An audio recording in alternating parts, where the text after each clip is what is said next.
มาถึงเลยพี่น้องนี่กามาเอาลงดินบล็อกสวยทีมงานส่งดินบล็อกของเขาเดียวน้องบ้องพี่น้องเอาไปเขาเดียวเนาะกราบสบายดีเขาเดียวพี่น้องมุสลิมทุกคนว่าจะเป็นฝั่งไทยเราฝั่งลาวที่เขามาตามส่งเบาสายกันเป็นความสุขความเจริญนะพี่น้องมากับอ้ายสบายดีสบายดีเด้อพี่น้องเด้อเบาสายมาซาพี่น้องเลยจนสิแล้วเลยพูดแล้วคุดซอยไปเลยเอามือใหม่มาอีกเบาลงเมื่อยเบาไปเอานั่นก่อนไปเอาน้ำหวานให้เพื่อนก่อนน้ำดื่มเสานี่มาหอดก่อนเลยมาทันเสาครับมาหอดก่อนไปมาหอดว่าเสาเท่าไรเสานี่เสา18บ่สายบ่ทันมาเห็นเนาะบ่ทันเห็นได้มั้ยเนาะยังเลยดินเบาตูนพี่น้องเอ้ยเนาะนี่แหละดินเบาตูน18เสาน้องบองเบาตูนน้องบอง18เสา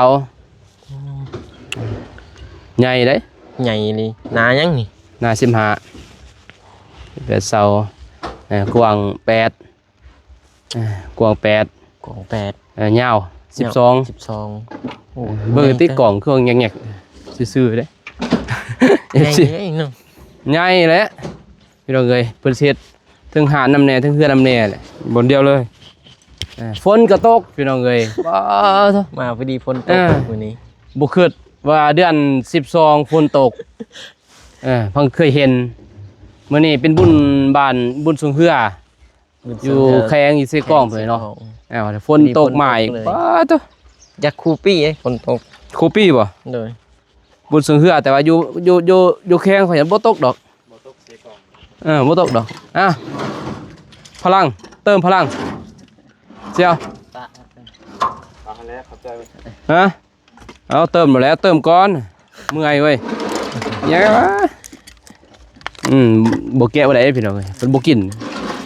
แต่ป้าย้อนแล้วเอาเติมก้อนเมื่อยจักไม่ได้น้อยเลย1,500พุ่นได้1,500พุ่นบ่าวน้องไปเขาเดียวพี่น้องเลยไปเขาเดียวก็เลยว่าเอาเจียวหมดนะมันตกมันหนอตกแตกได้เดี๋ยวเอาลงดินบล็อกเขาเดียวพุ่นเอาลงบ่าวน้องไปเขาเดียวไปลงคลิปแล้วก็เสือนี่ลงคลิปน้ำพี่น้อยว่าพ่นตกเด้ก็เลยว่านั่นน้ำสีแล้วเลยนี่ยังเลี้ยวเด้นี่ว่า3 ชั่วโมงก็3 ชั่วโมงดีได้พี่น้องแต่9 โมงเนาะ9 โมง10 โมง11 โมงเสือนะเสือเพิ่นพี่น้อง3 ชั่วโมงนี่เอาตู้นี่มาแล้วพี่น้องเนาะแต่ว่าไปอยู่พุ่นแล้วไปเอาเครื่องลงอยู่บ้านน้องบองเจอโทรหาเพิ่นโอ้เอาได้บ่มีแต่ส่งมาเนาะส่งมาตะแรงสิโอนไปให้เพราะว่ามันบ่มีเงินสดเบาตูนบ่กล้าถือเงินสดแต่ก็ลองท่าเพิ่นเบิ่งก่อนอย่าจดปุ่นเพราะว่าบ่กล้าพี่น้องเนาะบ่าวน้องก็บ่กล้าเด้เดี๋ยวนี้สะอาดแล้วถ้าว่าผู้ใหญ่เพิ่นโอนมาเฮาก็เอาเงินตอนนั้นไปเขาเลยเขาบัญชีไว้แล้วญาติเดี๋ยวเขาจดรายละเอียดไว้แล้วบัดเขาสิไปจ่ายเข้ากับนั่นออกมาเดียวเลยนะไปทอนออกให้เลยนั่นง่ายอันสิเขาสิไปยังเกินว่า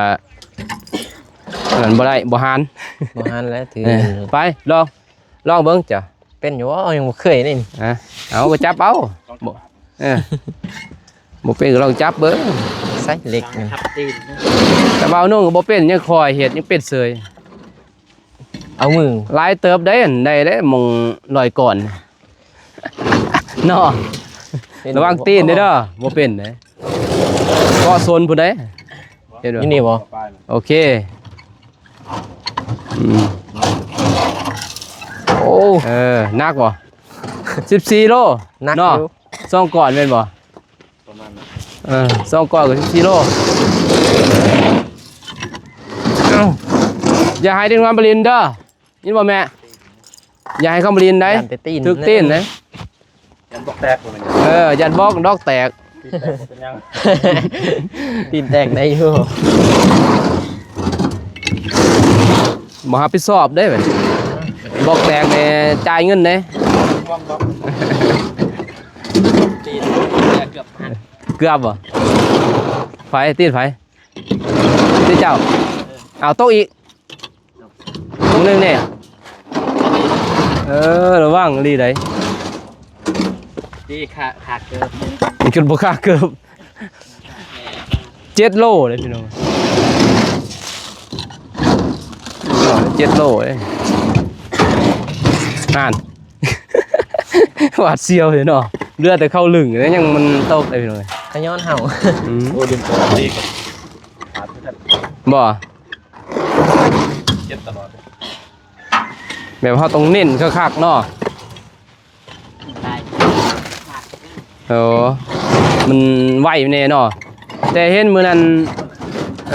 เพื่อนเพิ่นพี่น้อยเนาะเสียเพิ่นเอาลงมื้อนั้นไหวเด้ปุ๊บปับเกาะตอนนั้น แต่เดี๋ยวนี้เราเมื่อยเลย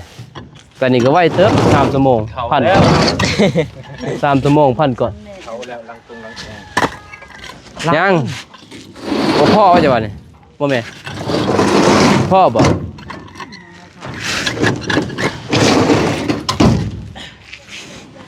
1,500 ก่อน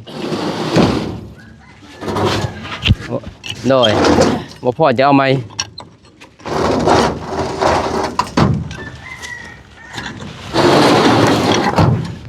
นักวิดนี่ นักแล้ว ตอนนั้นเอามือเอาลงโ มือบาดเบิดอะไรเนี่ย โอ้จะไปเอาเนาะ1,500 ก่อนแม่นบ่เสียเอาลงเบิดนี่ว้าโตบ่ต้องใส่เลขตัวนี้นี่มือสิบลอกเบิดบ่ ใส่แต่ ก็ได้แบบใดแบบนี้ก็หมดโดดมือนี่แม่เอ้ยทำบ่ใส่ซุปมือเนาะ หักแล้ว คากอีกแล้ว ไป หมดเริ่มหลอกใส่ซุปมือบ่จักซุปมือ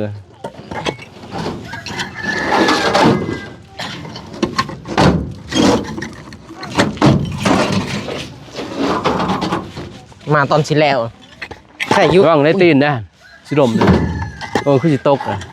เด็กน้อย ย่านี่เด็กหน่อย นี่คือนี่จับกัน เอาลงโหลดตัวนี้ป้ามันวิดสนมันหนึ่งน้อยเจ็บอะไรเจ็บ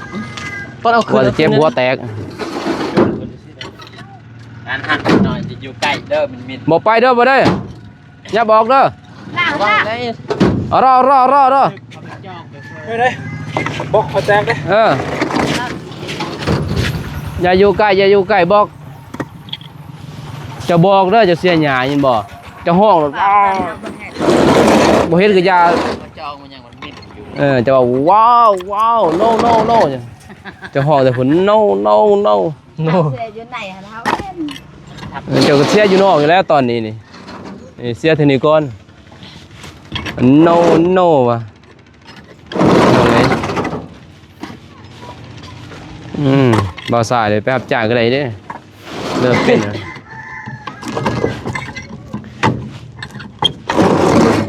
จากมาลงบินบล็อกต่อมือ จากดินบล็อกแล้วเจ้า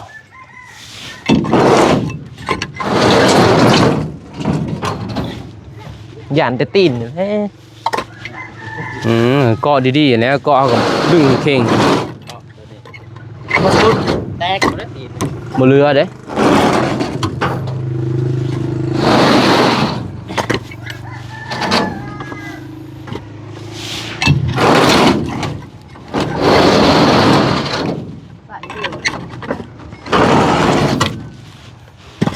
บอกเด็กน้อยแล้วบอกให้มาไก่แต่เบื้องหน้านั้นเนาะอันตรายนี่อย่าแต่มันล่มมาทางนี้ เรื่องนั้นนะ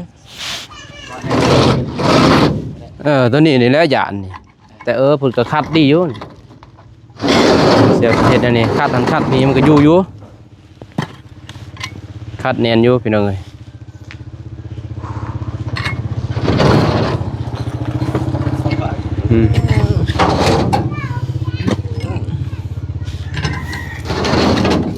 เรียบร้อย คักเยอะมึงตัวนี้ ค่าก็แล้วตัวนี้แหละมันบ่ใส่เลขตัวนี้ก็บ่ได้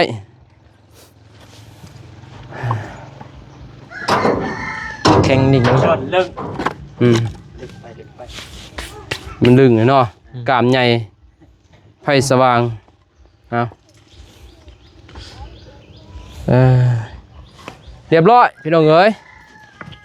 มีแต่พุ่นแล้วเสี่ยวตอนแรกเด้อ ได้ ที่เซตละเลยก็จะส่งมาเลยก็โอนไปเลย1,500ก็ถืออยู่7 ล้าน7 ล้าน5แม่นบ่ แม่น 7 ล้าน5แสนตัวนี้แต่ด้นแล้วตัวนี้ดัน แต่บนประทันไปจ่ายตัวนี้เราตุนจ่ายหรือว่ายังเพิ่มไปจ่ายตัวนี้กันมันไปเสกก่อนตัวนี้13 ล้านเศร้าหนึ่ง 13ตัวนี้ 4 เมตรนี่เนาะ 4 เมตร อู้สูง 5บ้านยกทองยกเสาเนาะเสียวรถนี่สบาย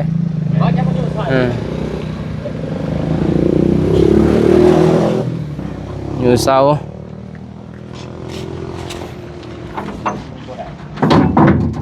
หนักกว่า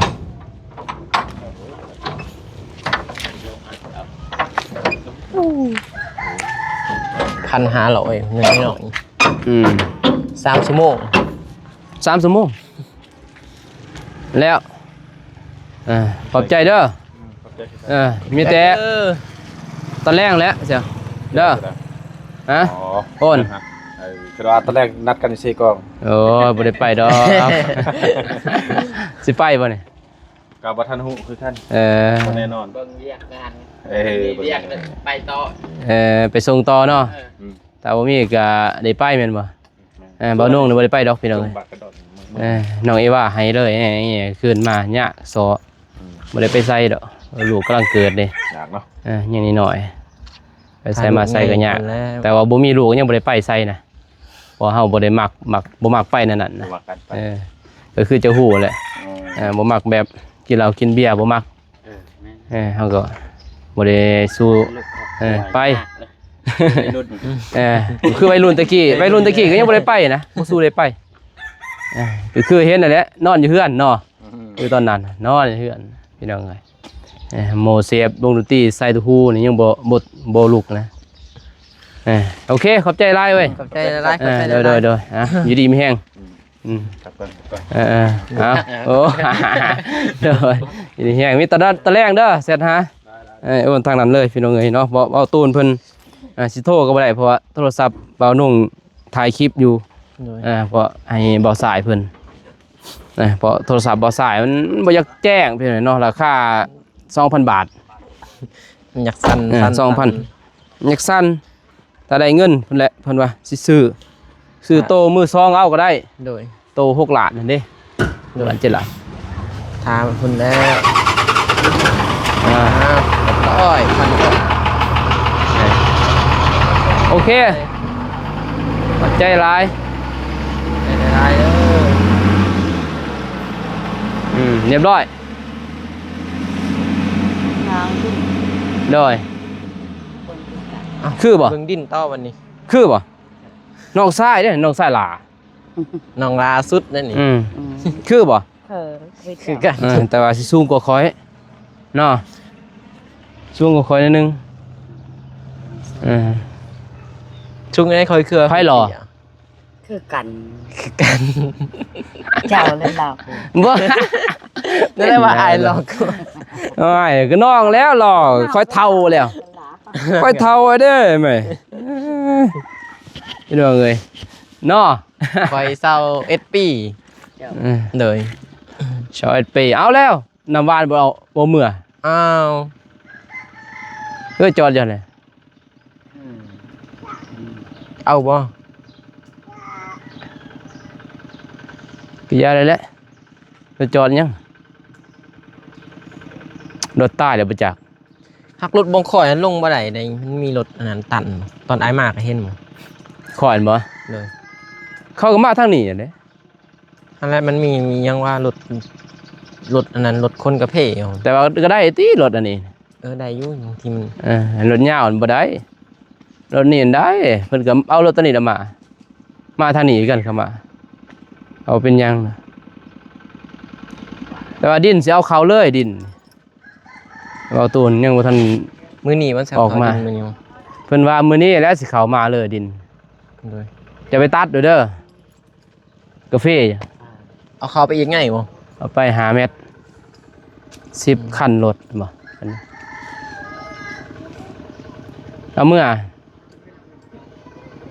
แป๊บซี่ เกิน ลูกบ่อยากแล้วให้เจ้าเมื่อ แม่เอา เอาเมื่อเด้อแป๊บนั่นให้แม่เอาเมื่อก ระทิงแดง พี่น้องเอ้ย โอ้ดินเบาตูนใหญ่ไอ้นี่เนาะกวงเลย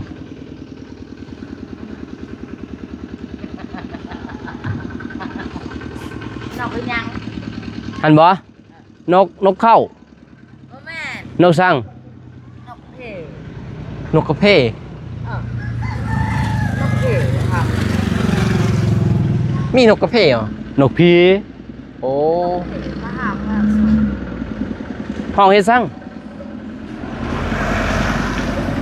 บ่แม่นนกเข้ากันจ้ะ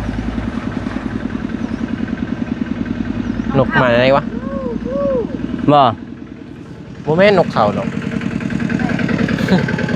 อืม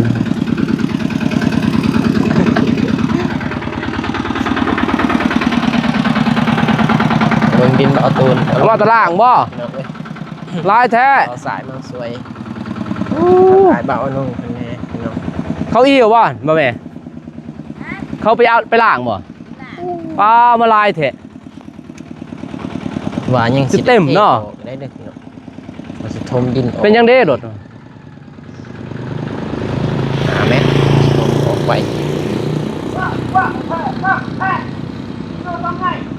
เออ ดินเบาตูนกับน้องบอง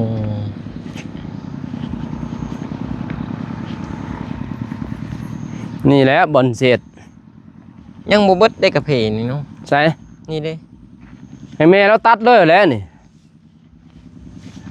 กระเพยังอยู่ จะสิทมเลยบ่หรือว่าตัด ตัดออก ตัดรอดเป้าโลผ่าหั่น กบกล้วยนั่นบ่เทิงบ่ บ่ กล้วยตัวนั้นบ่เทิงบ่ บ่ เทิงก็จอกเอาเด้มันบ่จอกมันหลับ จะอยากได้ คลัม บ่ถึกนี่บ่ถึกนี่ มีแต่ฟังนี่เหรอ มีแต่นี่จะตัดตัวนี้นี่นี่ตัวนี้กูกล้วยตัวเดียวตัด พาดก็ปวดนั่นน่ะ หอดและหาเม็ดหอดเลยก็ใกล้ได้หาเม็ด ตัดตะกลออกไปเอารถเสียมหั่นรถเพิ่นสิเข้ามาพี่น้องเอ้ยเนาะรถนั่นทมดินพอบ่าวโหน่งสร้างแล้วสร้างให้เพิ่นเฮ็ดเรียบร้อยพี่น้องเนาะเฮ็ดให้น้องเพิ่นนั่นแหละมันเฮ็ดจังได๋บ่าวตูนเพิ่นก็ต้องได้ไปซื้อนั่นตู้ซักผ้าให้น้องบองเพิ่นเป็นจังไดเนาะเงินก็ตอนแรกนั่นแหละสิให้บ่าวตูนโอนไปให้ทางเสี่ยวเพิ่นเสี่ยวบ่าวโหน่งพี่เนาะพอเสี่ยวเรือเพื่อนพี่เนาะนี่ที่มาส่งดินบล็อกนี่แหละหูจักกันกันเฮียนนำกันนี่แหละคือ FC หูกันแหละรายทานหูเนาะอัน FC ผู้ในเขามาติดตามกันยังทันหูไปเนาะก็เลยว่าเสื้อมันกันพี่เนาะ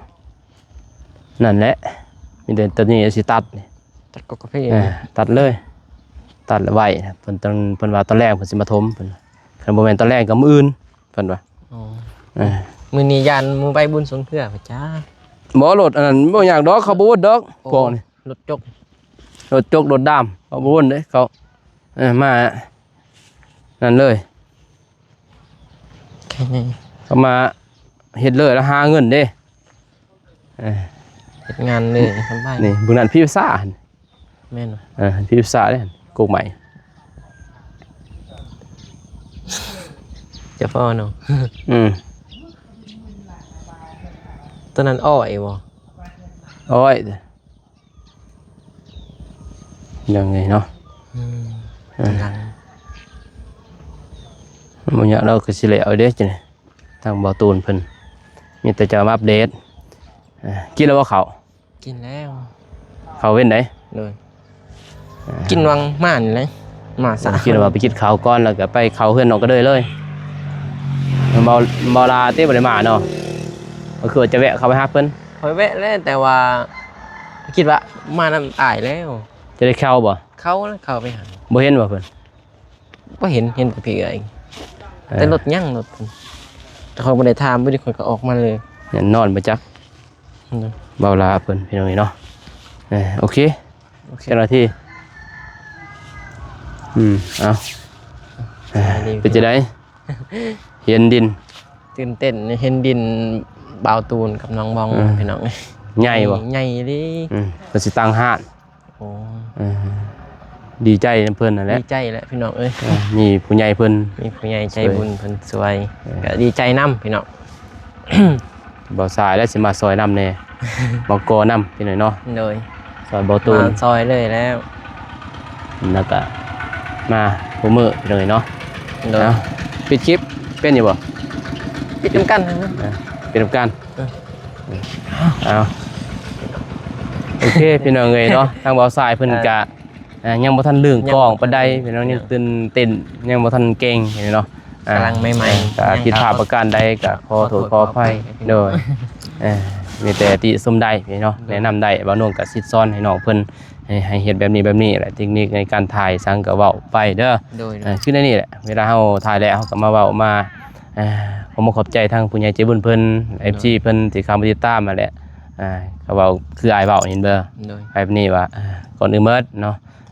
ทางเบาซ้ายก็ขอบใจทางผู้ใหญ่ใจบุญทุกท่านที่เข้ามาเบิ่งมาส้มเนาะคลิปนี้บ่ซ้ายก็สิจบเป็นทีก่อนก็จะขออวยพรให้ทางผู้ใหญ่ใจบุญทุกท่านอีกทุกท่านจงอยู่ดีมีแห้งความเจ็บจะได้ความไข้สิมีขอให้ห่างให้มีขอให้ร่ำให้รวยนอนให้ได้เงินหมื่นตื่นให้ได้เงินแสนแบนมือมาให้ได้แก้มมีโทษหายแก้มนี่โศกหายก็ได้มาเบียดเบียนจะได้อย่าได้มาเบียดเบียนเสียจะได้ก็อย่าได้มาใกล้ทุกทานทุกคนสาธุแอบเว้าเด้อคอยเว้าคอยว่าทางเบานุ่งกับเว้าบ่เก่งเพียงแต่คอยเว้าคอยเก็บเอามาแหละในทุกสิ่งทุกอย่างที่เบาเตียงเพิ่นสิสอนถ้าบ่มีเบาเตียงเบานุ่งก็บ่มีมื้อนี้พี่น้องเอ้ยเนาะเอาคลิปนี้ทางเบาซ้ายเบานุ่งก็สิจบเพียงเท่านี้ก่อนพอแม่พี่น้อยเนาะ โดย พอกันใหม่คลิปหน้าเด้อพี่น้องเอ้ยฝากติดตามน้องซ้ายแน่พี่เนาะจะไปกับเบานุ่งตลอดไปนั่นแหละทางเบาน้องเบาซ้ายที่เบานุ่งสิเอาเบาลาอีกสิมาเบามีเพิ่นมานำพี่เนาะเพิ่นก็คือเห็น FC คอมเมนต์มาเลยว่าผู้เบาเมียปะมีหยังคือว่า พ่อห่าง พอหางเมียปะนะเพิ่นว่าแม่นยังพอหางเมียปะถือว่าแบบ